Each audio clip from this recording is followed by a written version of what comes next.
यात्रा कार्यक्रम रे आपनको स्वागत करू। आसंतु आमे पालक प्रेमाशीष सतमान को द्वारा लिखित आजिर डिवोशन विषय रे चर्चा करिबा।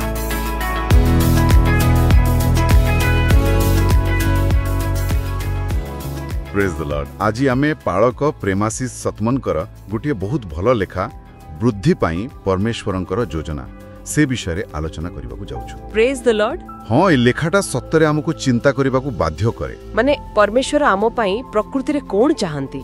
केवल एमिति चली जीवो पाई ना, गोटे वृद्धिशील फलप्रद जीवन, एटा बड़ प्रश्न। आउ हमर आजिर एई आलोचनार लक्ष्य हेउची एई प्रश्नर टिके गभीर को जीवा नुई कि एकदम पालक सतमनकर लेखा आ बाइबल रो किछि पद को नै आमे एहाकू बुझिबाकू चेष्टा करिबा। अच्छा, ताहले आम आलोचनार मूल द्वार रहिबो माथ्यू 13:8 से जो भला माटी रे पड़िथिबा बीज कथा। हाँ हाँ, जोटा 30-60 एपरि की 100 गुणा फल देला। एटा खाली चाष कथा नुहे ना, मते लगे एहा परमेश्वरंका आशीर्वाद आ वृद्धिर जो नीति ताकू देखाउची। ठीक कहले।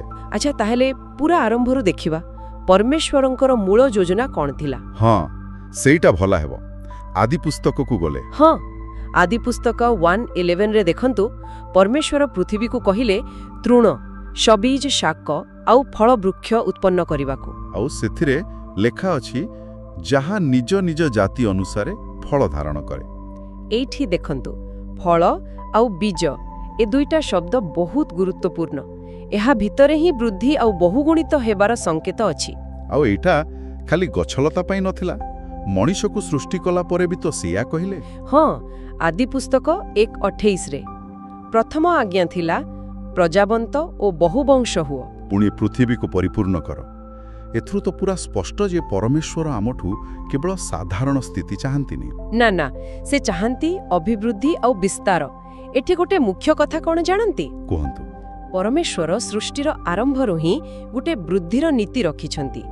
एटा खाली शरीर बा संख्या बढ़िबा कथा नुहे। अच्छा, माने जीवनर सबु दिगरे आमर आत्मिक जीवन, मानसिक स्तर, समाजरे आमर प्रभाव, एपर कि आर्थिक क्षेत्र रे भी सबुथिरे विकास। हाँ, बुझिली। माने बढ़िबाटा ही स्वाभाविक हवा कथा। एकदम गोटे सुस्थ गछ जेमिति फल दिए सेमिति तांको योजना ने थिबा जीवन वृद्धि पाइबा कथा। एटा एक्सेप्शन नुहे, रूल हेबा कथा।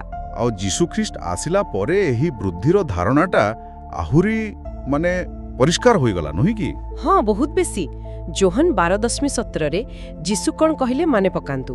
हाँ, मु जदि पृथ्वीरु उपरकू उठा जाए तेबे समस्तंकु मो पाखकू टाणी आनिबी। देखिले, एटा खाली मुक्ति कथा नुहे, एटा तांको राज्यर व्यापक वृद्धि और विस्तार कथा। आउ आमे जो मातेओ 13:8 कथा कहूतिले, हाँ, से बुणाली दृष्टांत। जीसु जेतेबेले 30, 60, 100 गुण फल कथा कहिले से कोन कोनसी मते चली जीवा कथा कहूतिले? मते तो लागुनी। नाला आदर नय, से गोटे विपुल माने आशाठू बहुत अधिक वृद्धिर चित्र देउथिले। एटा देखाउछि जे परमेश्वरंक योजना रे सीमा नाही, अछि प्रचुरता। आउ एही प्रचुरता आमे प्रथम मंडली समय रे भी देखुछे। प्रेरित 12:24 रे कोन लेखा आछे? किंतु ईश्वरंक वाक्य वृद्धि पाई अधिक व्यापीबाकू लागिला। केते बाधा विघ्न थिला, ता सत्वे भी जेतेबेले शिष्य माने सुसमाचार कहिले, हाँ, फल कोन हेला? मंडली संख्या रे बढ़िला, प्रभाव रे भी बढ़िला। एहाकू जदि हमें बड़ चित्र रे देखिबा तबे एहा प्रमाण करूची जे जेउठी परमेश्वरंक वाक्य आउ तमक आत्मा काम करंती सेठी वृद्धि हेबाटा गोटे स्वाभाविक कथा।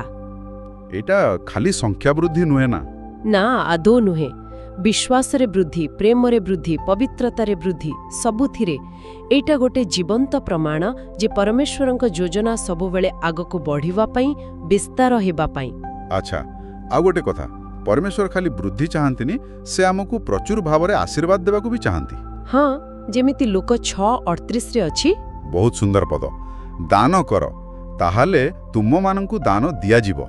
लोके माणकू पूरा करी ताहाकू चापी हलाई उछुलाई तुम मानक अंटी रे देबे। एथिरु परमेश्वरंक उदारता जणा पडुछि।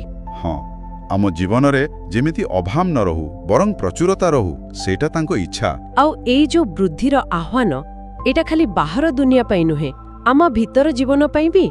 केमथि? 2 थेसेलोनिकीय 1:3 रे पाउलो लेखुछंती, ତୁମମାନଙ୍କର ବିଶ୍ୱାସ ଅତିଶୟ ବୃଦ୍ଧି ପାଉଅଛି। ପୁଣି ତୁମ୍ଭେ ପ୍ରତ୍ୟେକେ ପରସ୍ପରକୁ ଅଧିକରୁ ଅଧିକ ପ୍ରେମ କରୁଅଛ।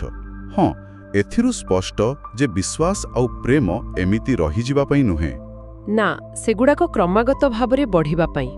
ସେମିତି ମାର୍କ 4:28ରେ ବି ଅଛି, ପରମେଶ୍ୱରଙ୍କ ରାଜ୍ୟର ବୃଦ୍ଧି। ହଁ, ଗୋଟେ ଶସ୍ୟ ବଢ଼ିଲା ଭଳି ପ୍ରଥମରେ ପତ୍ର, ପରେ ସିଂସା, ତାହାପରେ ସିଂସାରେ ପୂର୍ଣ୍ଣ ଶସ୍ୟ। ମାନେ ଏକ ସ୍ୱାଭାବିକ, କ୍ରମିକ ଆଉ ଅନିବାର୍ଯ୍ୟ ପ୍ରକ୍ରିୟା। ପରମେଶ୍ୱରଙ୍କ ରାଜ୍ୟ ସ୍ଥିର ହୋଇ ରହି ନାହିଁ। ନା, ସବୁବେଳେ ବଢ଼ୁଛି। ତେବେ ଏସବୁରୁ ଆମେ ମୋଟାମୋଟି କ'ଣ ବୁଝିଲେ? ମୋତେ ଲାଗୁଛି ପରମେଶ୍ୱରଙ୍କ ଯୋଜନା ହେଉଛି ଆମ ଜୀବନର ସବୁ କ୍ଷେତ୍ରରେ, ମାନେ ଆମ ଆତ୍ମିକ ଜୀବନ ହେଉ, ବ୍ୟକ୍ତିଗତ ଚରିତ୍ର, ପରିବାର, ସମାଜରେ ଆମର ପ୍ରଭାବ, ଏପରିକି ଆମ କାମଦାମ ସବୁଥିରେ ସମୃଦ୍ଧି ଆଉ ଅଭିବୃଦ୍ଧି। ସେ ଆମକୁ ଖାଲି ବଞ୍ଚି ରହିବାକୁ ଡାକି ନାହାନ୍ତି। ନା, ସେ ଡାକିଛନ୍ତି ବଢ଼ିବାକୁ, ଫଳ ଦେବାକୁ ଆଉ ତାଙ୍କ ମହିମା ପାଇଁ ବହୁଗୁଣିତ ହେବାକୁ। ଏହି କଥାଟା ମନେ ରଖିବା ଦରକାର ଯେ ବୃଦ୍ଧି ପରମେଶ୍ୱରଙ୍କ ସ୍ୱଭାବର ଗୋଟେ ଅଂଶ।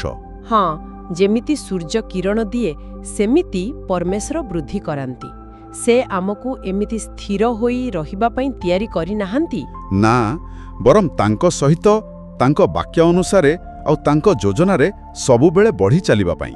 ତେବେ ପ୍ରଶ୍ନ ହେଉଛି, ଆମେ ଏଇ ଯୋଉ ଅଭିବୃଦ୍ଧିର ସତ୍ୟ, ଏହାକୁ କେତେ ଗ୍ରହଣ କରିବାକୁ ରାଜି ଅଛୁ? ଏଇଟା ଖାଲି ଜାଣିବାର କଥା ନୁହେଁ, ଏଇଟା ଗୋଟେ ଆହ୍ୱାନ। ହଁ, ଏହାକୁ ବିଶ୍ୱାସରେ ଧରିବା, ନିଜ ଜୀବନରେ ଏହା କେମିତି ହବ ସେଥିପାଇଁ ପ୍ରାର୍ଥନା କରିବା ଆଉ ପରମେଶ୍ୱରଙ୍କୁ କାମ କରିବାକୁ ସୁଯୋଗ ଦେବା ଦରକାର। ଆଉ ପାଳକ ପ୍ରେମାଶିଷ ସତ୍ମନଙ୍କ ଲେଖା ଆମକୁ ଏଇ ଗୁରୁତ୍ୱପୂର୍ଣ୍ଣ କଥାଟା ମନେ ପକାଇ ଦେଉଛି। ନିଶ୍ଚୟ। ଆଉ ଏହା ଆମ ପାଇଁ ଗୋଟେ ଚିନ୍ତାର ବିଷୟ ଛାଡ଼ି ଯାଉଛି। କେଉଁ ବିଷୟ? ଏଇ ଆଲୋଚନା ପରେ ଜଣେ ନିଜ ଜୀବନର କୋଉ ନିର୍ଦ୍ଦିଷ୍ଟ ଦିଗରେ ପରମେଶ୍ୱରଙ୍କଠୁ ଆହୁରି ବୃଦ୍ଧି ପାଇବା ପାଇଁ ବିଶ୍ୱାସରେ ପାଦ ବଢ଼ାଇବାକୁ ଚିନ୍ତା କରିବେ। ହଁ, ଏଇଟା ଭଲ ପ୍ରଶ୍ନ। ହୁଏତ ବିଶ୍ୱାସର ବଢ଼ିବା ହୋଇପାରେ, କିମ୍ବା କ୍ଷମା କରିବାରେ ବଢ଼ିବା, କିମ୍ବା ସେବା କରିବାରେ ବଢ଼ିବା, କିଛି ବି ହୋଇପାରେ। ହଁ, ଏଇଟା ନିଶ୍ଚୟ ଚିନ୍ତା କରିବା ପାଇଁ ଗୋଟେ ଭଲ ବିଷୟ।